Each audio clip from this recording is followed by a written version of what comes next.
What's up, YouTube? This is Jason from Team Nightbright coming back at you guys with another deck profile. And the deck profile today we're going to be talking about is we're going to be jumping to Keter this time. And it's a new ride line that we got from the set from Brush of Legend, which is Phantom Blaster Dragon. So for those who don't know what Phantom Blasters has been a card that's been in pretty much all three formats of Vanguard so far. So we got it in when Vanguard first started, we got it also. And the character that played it, if you ever watched the anime, this is pretty much the character that played the game, the deck. You got to get the sleeves with them also. So the name I can't remember the name at the top of my head right now, but this card has been also one of the waifu cards. It's pretty much a Shadow Paladin card, but right now it's jumped into Keter, which was United Century in the other set, in pretty much old Vanguard or Premium or V-Premium. So yeah. So before we do start the deck profile, I want to ask you guys if you could take that time to hit that subscribe button. Will be greatly helping us to share this video if you ever get a chance. It'll be also getting it to other people out there would be helpful. And always, any of the deck profiles I put up today will be always on our Twitter, which is at Team Nightbright at our Twitter account. So there'll always be the picture of the deck online. So yeah, let's do get into the deck profile. So Phantom Blaster Dragon is back. So, let's just start with, like always, it pretty much got almost all the ride lines. Every card that they usually play when the old Vanguard, it got all of them. So the first one we got is Full Bao. So Full Bao was one of the always going to starter for Phantom Blaster that pretty much everybody played. So pretty much like always, the zero's always when you go to second, you draw a card. Nothing really changes about that. And then from there, we're going to jump to grade 1. So the grade 1 is going to be a Blaster Javelin. So for those who don't know what Blaster Javelin does, is when rolled upon by Blaster Dark, you can reveal the top card of your deck and call it at rest. And if it isn't a unit card, you discard it. So pretty much whatever card you call, it turns out to be an order card, you discard it. But anything else gets placed at rest on the board. Which is, this deck really doesn't play that much order, but yeah, that's it, depending on which play size you want to do. And then the secondary skill, which is for every ride line that we got so far, is during your turn, if you have a blaster card in this card name, this unit gets plus 2k. So pretty much it's a 10k booster. Pretty much, if every ride line, pretty much, the ride line also is a 10k booster. Nothing really changed about those. And then from there, we're going to jump to Blaster Dark. So Blaster Dark has been always one of the main units in Vanguard that when it first came out with Phantom Blaster and him. So they were like two separate pairs. You never see them without each other. So this Blaster Dark has two effects also. So his first ability is, this is an auto skill. When this card is placed on Vanguard or Rearguard, you can Counter Blast 1, retire another unit, and then choose one of your opponent's Rearguards to retire. And if you retire the unit, you get drive plus 1. So this pretty much is a twin drive on Vanguard. Just be aware that it does not get a extra drive check on Rearguard. Only if you hit the over trigger, then he gets a drive check. But just in case people are not clear on that. The second part of his skill is if you retire anything this turn, this card gets automatically plus 5,000. So pretty much is a 15k beat stick. And also it also helps you pop stuff on board. And it can choose from anywhere. So it doesn't say front row, it doesn't say that. As long as he calls on board, you have the ability to retire another unit. He gets to pop one of your opponent's units. So it's 1 for 1. And then we're going to jump to the Phantom Blaster Dragons, which is the main unit that this deck uses. So this deck also has two different abilities. The first ability is when it's placed on Vanguard, you get to choose a blaster card from your soul and call it to Rearguard. So pretty much you could either call these two cards, either either Blaster Dark or you can call Blaster Javelin. It's pretty much either one of those, until we get better, more blaster units, depending on set 3 if they give us more support. And the second ability that he has is this is a once per turn axe skill. You can Counter Blast 1, retire 3 of your unit, and you get to choose 2 of your opponent's rear guards and retire them. And this unit gets plus 10,001 critical. So pretty much it's something that the Phantom Blaster has always gotten. The ability to retire his own units and get something off of it. What was it? In V Premium is pretty much the same thing. He gets to retire 3 of his units, but instead of getting, your opponent has to choose 2. You didn't get to choose. Your opponent has to choose. And then he got plus 15k in a crit, and it wasn't once per turn. You could do as many times as you want. For the other decks, it was pretty much, I believe, the same thing. It was always retire something and get some type of criticals. That's what Phantom Blaster was always getting. Pretty much was known for killing his own units, his soldiers, and then getting a plus off of it.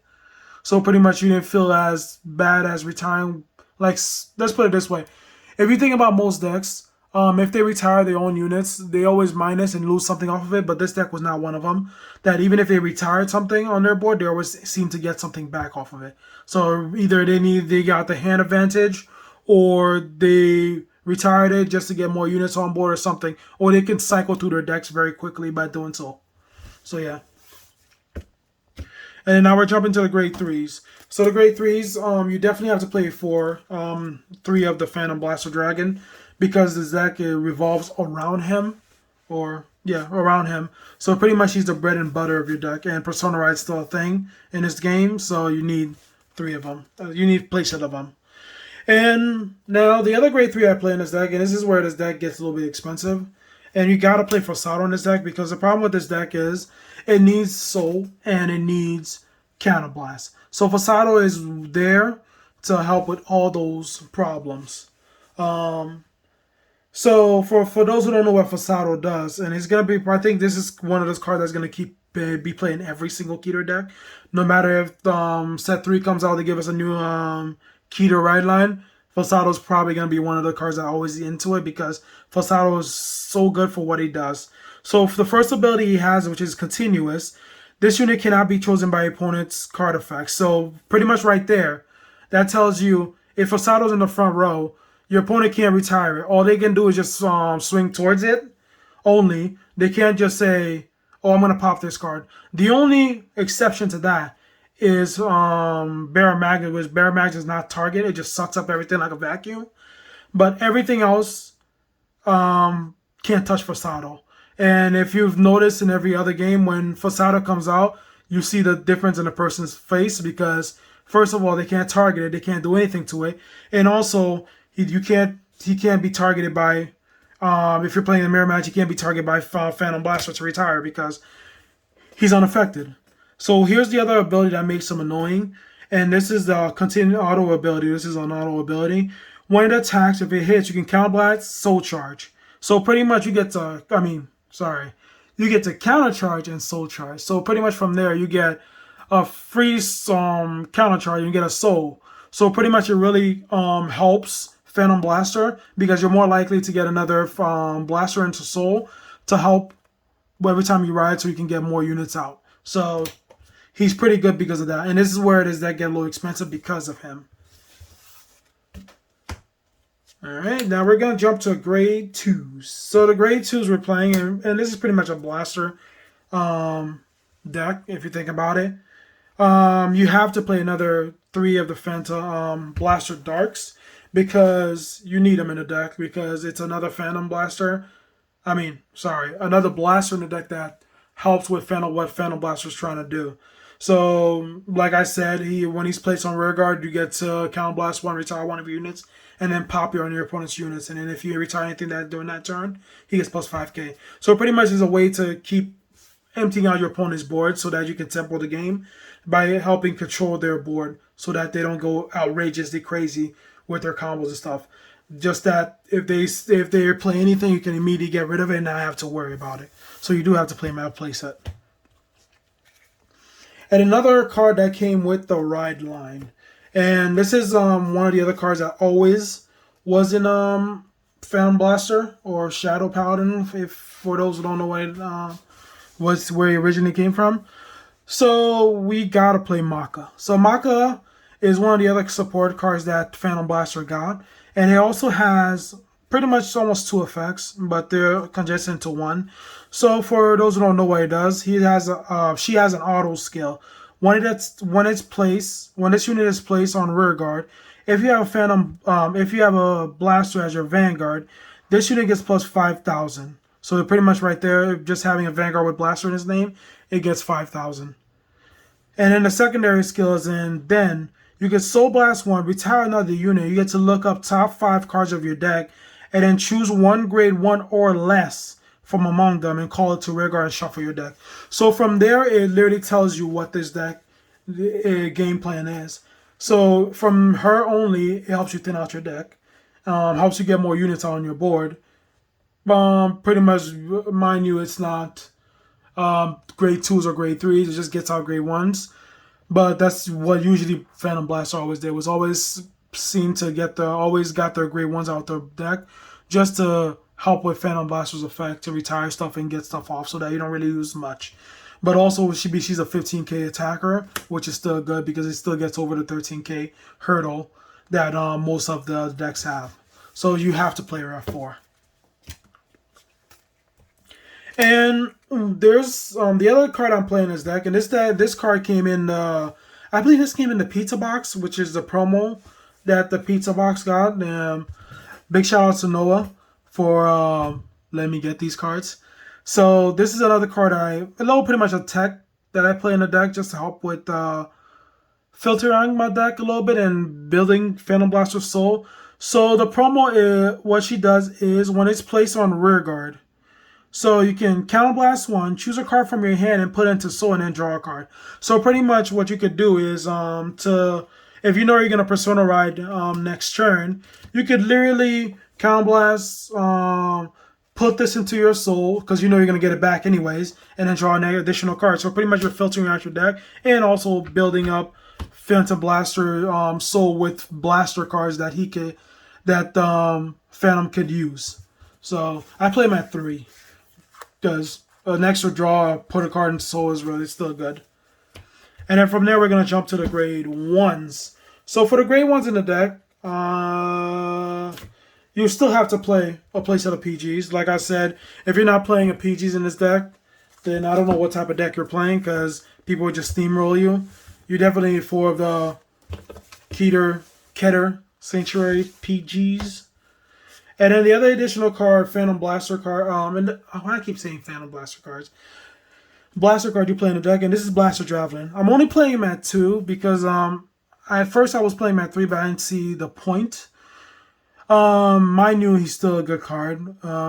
Pretty much is just there as a 10k booster for Phantom Blaster or any other unit. So I just want to play something that's a little bit more, so you have more targets to put into Soul if you get the grade 2 out, just to build up your Soul with Phantoms. Blaster cards. Wow. I love saying the Phantom word. And for the other card that we're going to talk about, and this is going to be Charm or something like that. This is another card that's always been in Phantom Blaster Dragon. It's pretty much was another support that they always got. So this one also has an ability also, which is auto ability. When it's placed on rear guard, if your Vanguard has a blaster card in its name, you can rest this unit, look at top of your deck, and if it's a unit, you may call that card to rear guard. And at the end of turn that your unit is called, you retire that card. So pretty much what it does, you just retire it, rest it, call whatever from top of your deck. You may, just be aware that you may. You don't have to call it if you don't want to. So you can, I believe you can still put it right back on top of your deck. So if you don't think you want to call it, you can put it back on top of your deck. But it also gives your opponent like an idea that's probably a trigger or something crazy that they need to guard for. But with just that ability, it literally helps support Phantom Blaster, what Phantom Blaster is trying to do. By just resting it and calling out another unit, you already gave Phantom Blaster 2 units that he can work with to retire so he can get its skill off. So you got to play this card at 4. And if you get another copy of himself, you just rest that one too and go again. It doesn't say you can't use it for the rest of the turn. Just say whatever unit you called gets retired, but you're gonna retire anyways before that skill goes off. So why not? And then the other support card that Phantom Blaster got, and this is the Witch. Pretty much the Witch. I call her the Witch because her ability is pretty simple. When she's retired, if you have a blaster Vanguard, when this card is retired by your card for a cost for a card, it counts as 2. So pretty much, if you retire this card, if you have a blaster Vanguard, it's automatically counts as 2. It's not 1 retire, it counts as 2. So if you call it with Tachon, it pretty much 3 units right there to retire, and you still get Phantom Blaster skill off. So you definitely have to play this card at 4 because it counts as 2 cards on your board. That means you don't have to really call 3 grade 1s and hope you can retire them, or 3 grade 2 or whatever. By just having one of her in hand, you already did most of the, at least about 90% of what Phantom Blaster is going to need to be doing. So, yeah. And then we got to play. And then we're going to zeros, which is the over trigger.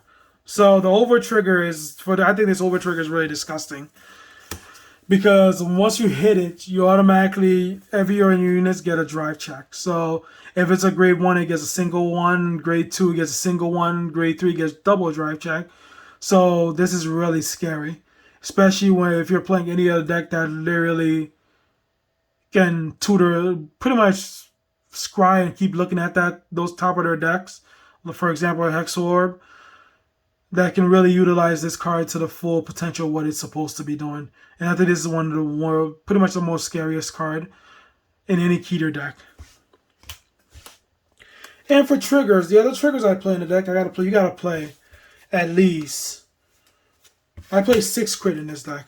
And the reason why I play 6 crit is because you're not trying to be in this deck, you can't play the long game.